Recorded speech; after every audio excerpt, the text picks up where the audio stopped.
नमस्कार दोस्तों। आज के इस बेहतरीन एक्सप्लेनर सेशन में हम बॉटनी के एक बहुत ही स्कोरिंग और इंटरेस्टिंग टॉपिक पर बात करने वाले हैं, मॉर्फोलॉजी ऑफ फ्लावरिंग प्लांट्स यानी पुष्पी पादपों की आकारिकी।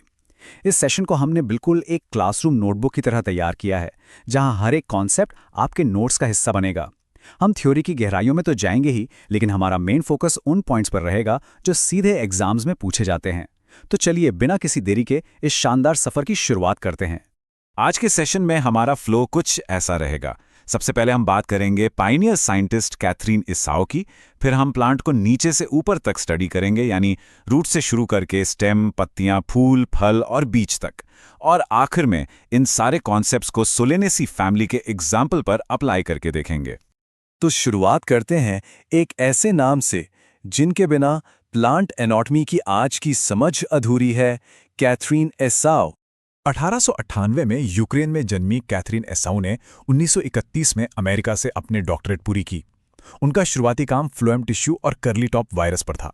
लेकिन ध्यान दीजिएगा, सबसे बड़ा गेम चेंजर आया साल 1954 में, जब उन्होंने प्लांट एनाटॉमी नाम की बुक पब्लिश की। इस पॉइंट को अपने दिमाग में अच्छे से हाईलाइट कर लीजिए। इस बुक ने लिटरली प्लांट बायोलॉजी की दुनिया में एक रेनेसा यानी पुनर्जागरण ला दिया था। उनके इसी इम्पैक्टफुल काम के लिए 1989 में उन्हें नेशनल मेडल ऑफ साइंस से भी नवाजा गया। उनके डेडिकेशन का लेवल क्या था, वो इस एक कोट से समझ आता है। मिज़ोरी बोटेनिकल गार्डन के डायरेक्टर पीटर रेवन ने उनके लिए कहा था कि वो 99 साल की उम्र तक प्लांट बायोलॉजी में पूरी तरह से डोमिनेट करती रहीं।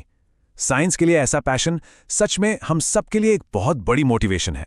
खैर, अब हिस्ट्री से बाहर निकलते हैं और सीधे मिट्टी के अंदर चलते हैं, प्लांट की बिल्कुल बेसिक फाउंडेशन पर, यानी रूट और स्टेम। रूट्स मेनली दो टाइप की होती है और इनका डिफरेंस सीधा एग्जाम में आता है। पहला है टैप रूट यानी मूसला मूल। इसमें एक प्राइमरी रूट होती है जो मिट्टी में काफी गहराई तक जाती है। ये टिपिकल फीचर है डाइकॉट्स यानी द्विबीजपत्री पौधों का, जैसे कि सरसों। दूसरी तरफ है फाइब्रस रूट सिस्टम। इसमें प्राइमरी रूट बहुत कम समय के लिए रहती है और उसे रिप्लेस कर देती है बहुत सारी पतली पतली सरफेस रूट्स, और ये हमें देखने को मिलता है मोनोकॉट्स यानी एक बीजपत्री पौधों में। जड़ों से ऊपर आए तो हमें मिलता है स्टेम या तना।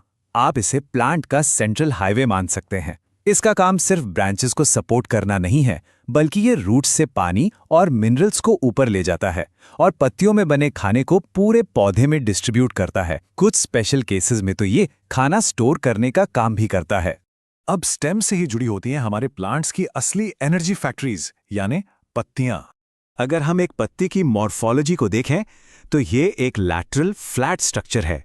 सबसे जरूरी बात यह है कि पत्ती स्टेम पर कहीं से भी नहीं निकल आती।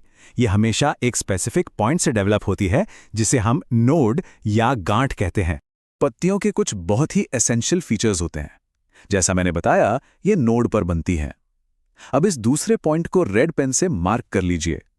पत्ती के एक्सिल में एक कली होती है, जिसे एक्सिलरी बड या कक्षीय कली कहते हैं। ये बड बहुत क्रूशियल है, क्योंकि इसी के अंदर एक नई ब्रांच बनने का पोटेंशियल छुपा होता है। और हाँ, ये तो हम बचपन से पढ़ते आ रहे हैं कि पत्तियां फोटोसिंथेसिस के लिए प्राइमरी ऑर्गन है। यही वो जगह है जहां सनलाइट खाने में कन्वर्ट होती है। एनर्जी फैक्ट्रीज के बाद अब चलते हैं प्लांट के सबसे अट्रैक्टिव और रिप्रोडक्टिव पार्ट की तरफ, फूल। और इन्हें हम क्लासिफाई करेंगे ओवरी की पोजीशन के बेसिस पर।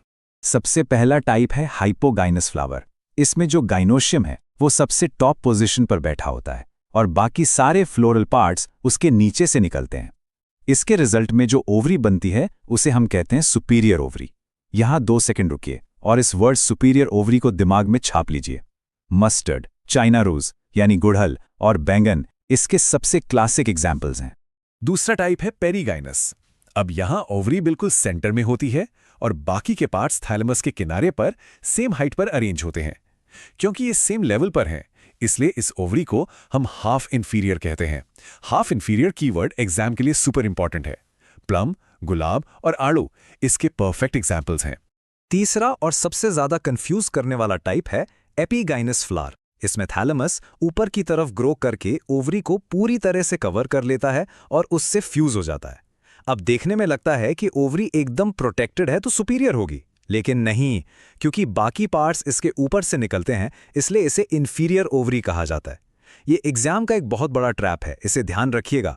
अमरूद, खीरा और सनफ्लावर के रे फ्लोरेट्स इसके मेन एग्जाम्पल्स हैं। अब जब फर्टिलाइजेशन हो जाता है तो फूल के बाकी पार्ट्स झड़ जाते हैं और यही ओवरी मैच्योर होकर फल बन जाती है। चलिए देखते हैं कैसे। इमेजिन कीजिए कि हम एक ड्रूप या अष्टिल फल को काट रहे हैं। हमें इसमें 3 बहुत ही क्लियर लेयर्स दिखेंगी। सबसे बाहरी छिलका होता है एपिकार्प, उसके अंदर की मिडिल लेयर है मेसोकार्प और सबसे अंदरूनी लेयर जो अक्सर पत्थर जैसी सख्त होती है उसे एंडोकार्प कहते हैं। नेचर ने यह स्ट्रक्चर इसलिए बनाया है ताकि अंदर के बीज को मैक्सिमम प्रोटेक्शन मिल सके। इस कॉन्सेप्ट को समझने के लिए आम और नारियल का कंपैरिजन बहुत ही शानदार है। आम और नारियल दोनों ही ड्रूप हैं। हाँ, सही सुना आपने, जिसे हम अक्सर कोकोनट नट बोलते हैं, बॉटनी के हिसाब से वो एक ड्रूप है। आम में जो मीजोकार्प होता है वो गूदेदार यानी फ्लैशी होता है जिसे हम खाते हैं, लेकिन नारियल में यही मीजोकार्प रेशेदार या फाइब्रस हो जाता है जिससे नारियल की जटाएं बनती हैं। है ना कमाल का फैक्ट। अब तक हमने जितनी भी मॉर्फोलॉजी पढ़ी है, चलिए उसे एक रियल लाइफ फैमिली पर अप्लाई करके देखते हैं। सोलेनेसी फैमिली, जिसे अक्सर पोटैटो फैमिली भी कहा जाता है। इस टेबल को देखिए, ये रिवीजन के लिए बेस्ट है। वेजिटेटिव फीचर्स की बात करें तो ये हर्ब्स या श्रब्स होते हैं जिनमें ऑल्टरनेट लीव्स होती हैं। फ्लोरल फीचर्स में इनके फूल बाइसेक्सुअल होते हैं, 5 फ्यूज्ड पेटल्स और सेपल्स होते हैं और सबसे इंपॉर्टेंट, इनमें बाइकार्पेलरी सुपीरियर ओवरी होती है। याद आया हाइपोगाइनस? बिल्कुल वही। और फ्रूट्स आमतौर पर बेरी या कैप्सूल होते हैं जिनके बीज एंडोस्पर्मस होते हैं। ये फैमिली सिर्फ एग्जाम्स के लिए ही नहीं, हमारे डेली सर्वाइवल के लिए भी बहुत जरूरी है। हमारे खाने में टमाटर, बैगन और आलू सब इसी फैमिली से आते हैं। मसाले वाली मिर्च भी सोलेनेसी है। मेडिसिन की बात करें तो बेलाडोना और अश्वगंधा जैसे पावरफुल प्लांट्स इसी फैमिली के मेंबर्स हैं। और तो हो तंबाकू भी इन्हीं का एक कजिन है। गार्डन्स में दिखने वाला खूबसूरत प्यूटूनिया भी इसी फैमिली का है। मतलब हमारे किचन से लेकर गार्डन तक सोलेनेसी ही सोलेनेसी है। ओके, अब टाइम है एक सुपर फास्ट रिकैप का। हमने देखा कि डाइकॉट्स में टैप रूट और मोनोकॉट्स में फाइब्रस रूट होती हैं। पत्तियां हमेशा नोड से निकलती हैं और उनके पास एक्सिलरी बड्स होती हैं। ओवरी की पोजीशन के बेसिस पर फ्लावर्स सुपीरियर, हाफ इंफीरियर या इंफीरियर होते हैं। ड्रूप फ्रूट्स में 3 लेयर्स होती हैं, एपिकार्प, मेसोकार्प और स्टोन जैसा एंडोकार्प। और सोलेनेसी फैमिली की पहचान है उनके बाइसेक्सुअल फ्लावर्स और सुपीरियर ओवरीज। इन सारे पॉइंट्स को अपने नोट्स में डार्क हाईलाइट कर लीजिएगा।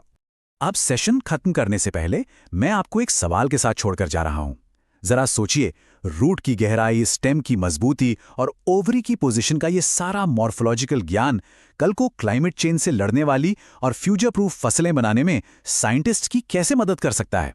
इस पे जरूर सोचिएगा। मिलते हैं अगले एक्सप्लेनर में, तब तक के लिए कीप स्टडिंग।